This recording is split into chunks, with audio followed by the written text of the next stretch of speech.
Hey everybody. I thought I'd talk about a movie. You know, yesterday talking about the new TMNT movie kind of got me in the mood to talk about a movie. It's a movie that, um, is according to a lot of people, is very, very rare. It's a very rare and obscure movie. It's a movie that you can find on DVD, but you can't find it at Netflix. You can't rent it at Netflix. You have to go maybe to Amazon.com or someplace and buy it. Or if you're lucky enough to have had it on VHS, just transfer it to DVD or Blu-ray. And the movie I'm talking about out is right here. It's the 1993 animated feature-length version of David Copperfield.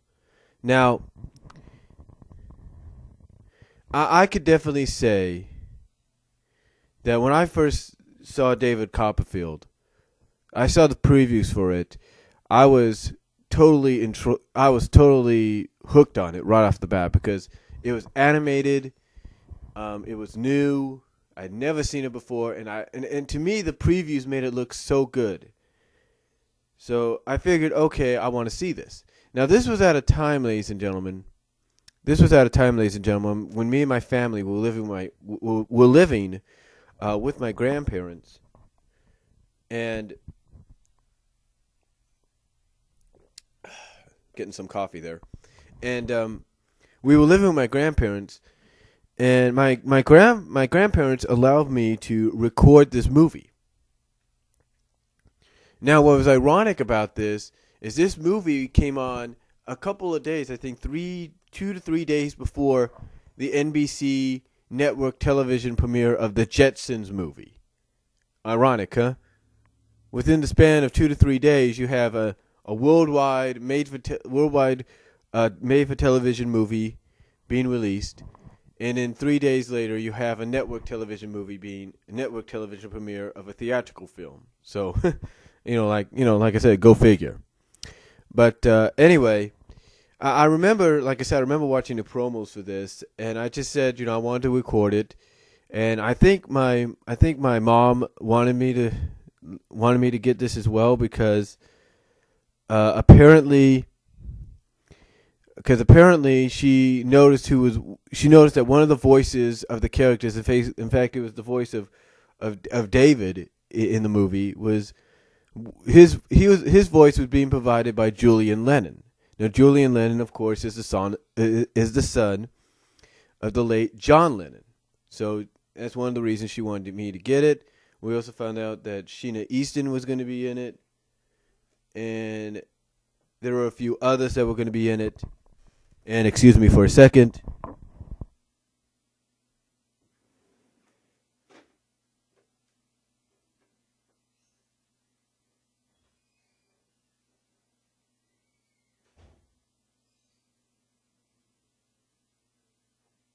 I had a feeling my cat was going to do that. I don't know why.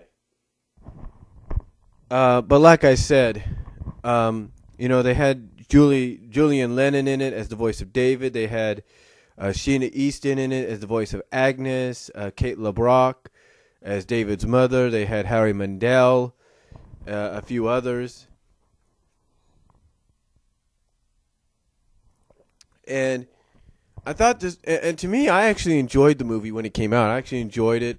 I recorded it, enjoyed it, watched it time and time and time again when I could. But what was funny about this, folks, is my family, with the exception of maybe my mom and maybe another exception of my mom and maybe another member of my family, but everybody else that was watching it that night with us, my grandparents, my sisters, they were all like, "Oh, come on, you got to be kidding me," because I think what it was is that it really got to them was the story was. I guess if you want if you want an example of how they felt about this movie, take a look at Nostalgia Critic's newest review yesterday. Nostalgia Critic did his review on The Magic Voyage, and see how he started out his review. And and everything, and kind of get the idea of maybe that's how my sisters and my grandparents felt about it, and some of my other family members. But to me, I thought it was pretty good. You know, you grow up now, you look back on it, and you realize, you know, at the time when it came out, my sisters were like, it was about 93, so my oldest sister was 19 at the time. My second oldest sister was 17, and of course I was 14. You know, no, actually my oldest sister was 18 at the time. My second oldest sister was 16, and I was 14 at the time. So, but still, I liked it. I wanted to see it. And my mom, of course, I believe, if I can remember correctly, maybe, you know, I can't remember clearly about it. She wanted to see it because, like I said, it had the voice of John Lennon's son in it, providing the voice of David Copperfield. So, anyway, we watched the movie, we recorded it, and again, like I said, some members of my family, like my sisters and my grandparents, and I think a few others, they were kind of like, "Oh, you got to be kidding me! This is stupid." And I think they started really getting into that when they started doing some of the songs. Some of the songs at first were okay. I think they tolerated it at first. But then as soon as they got to the song, Is There Anyone? And I'm not talking the first time they sang it. I'm talking the second time, when it's Sheena Easton and Julian Lennon singing it. You know, David and Agnes characters are singing it. And you see how it's visually presented. And when you have the characters running at each other, you have the two lead characters running at each other on top of a half moon, of a half crest moon.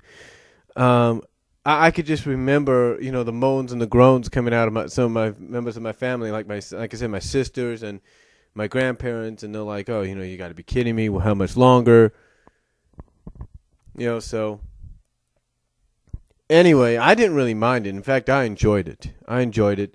I even enjoyed it to the point that later on down the line, like many have, I transferred it from the VHS that I had, I transferred it to DVD.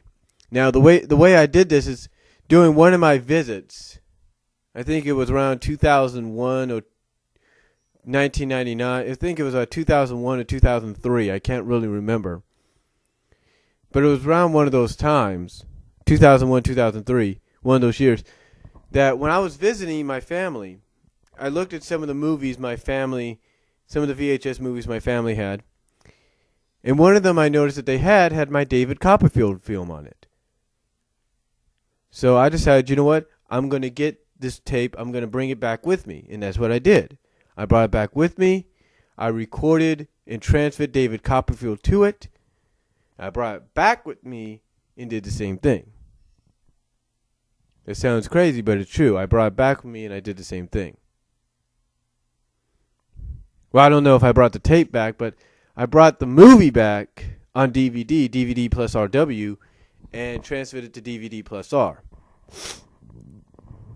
But anyway, you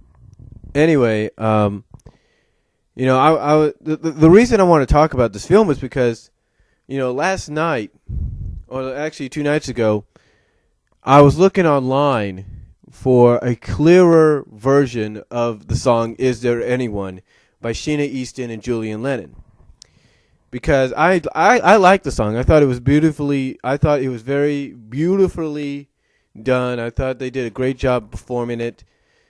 I don't think you could have asked for anybody else to do it at that time, and it was, like I said, it was beautifully done. And I just wanted it, and I had it before, but what I had was my version from the tape that I did, and it wasn't the best out there. Because my version was basically where I had a headset microphone, a microphone on a headset up to a speaker on a radio, while I was playing the tape that had the song on there.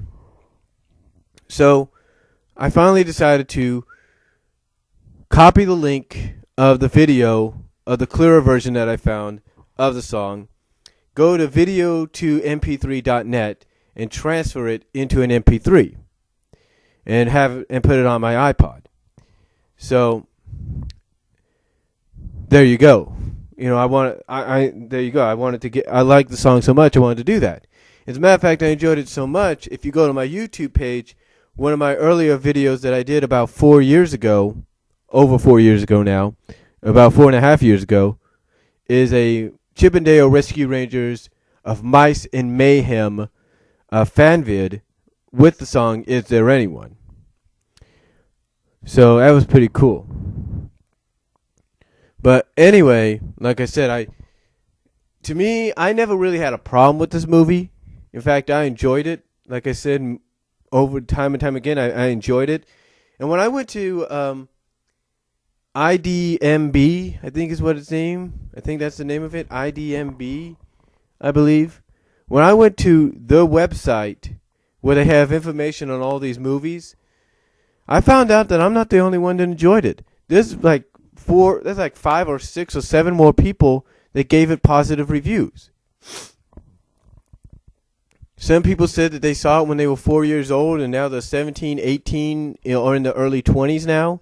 And they saw it like when they were 4 or 5 or 6. Some say they saw it like when they were about my age, and they enjoyed it.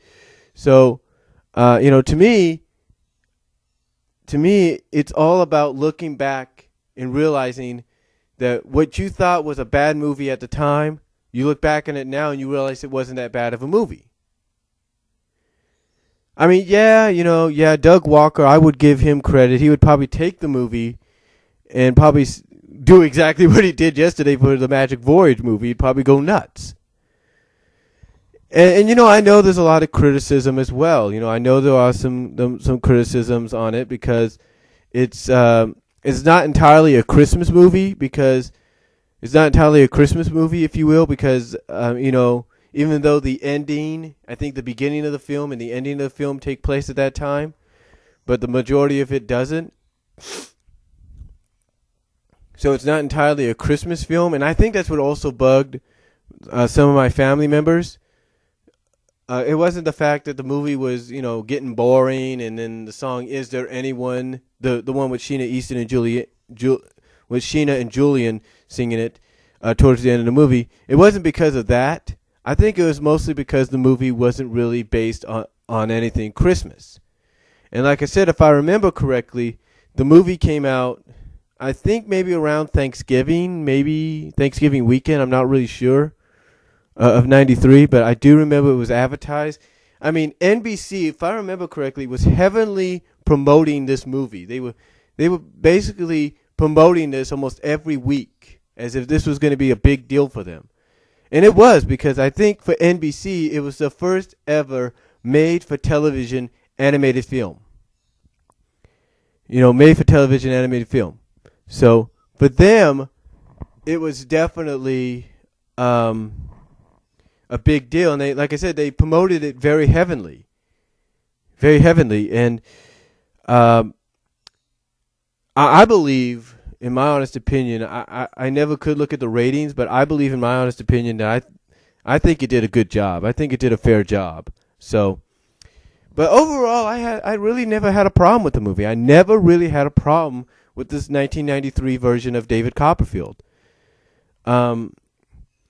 And the reason I believe it probably did a better job than some people give it credit for is because anytime you use anamorphic characters, whether they're just cats, or whether they're dogs, or whether they're a mixture of all sorts of animals and anamorphic animals, put in certain roles, that there's always a strong chance. In fact, I would say a 75% chance. I know that may be, that may be favoring, maybe showing too much favoritism, but I believe there's a 70 to 75% chance that every time you have anamorphic characters portraying these roles, either the movies and specials based on novels, or whether they're based on original stories or true stories or whatever, it's always a success. So to me, I think, that's exactly why I believe David Copperfield did a successful job on that year. So, I mean, yeah, it wasn't shown afterwards. I don't know if it was shown the year before or the year after. I'm not really sure, but I do know that it's something that I will never forget.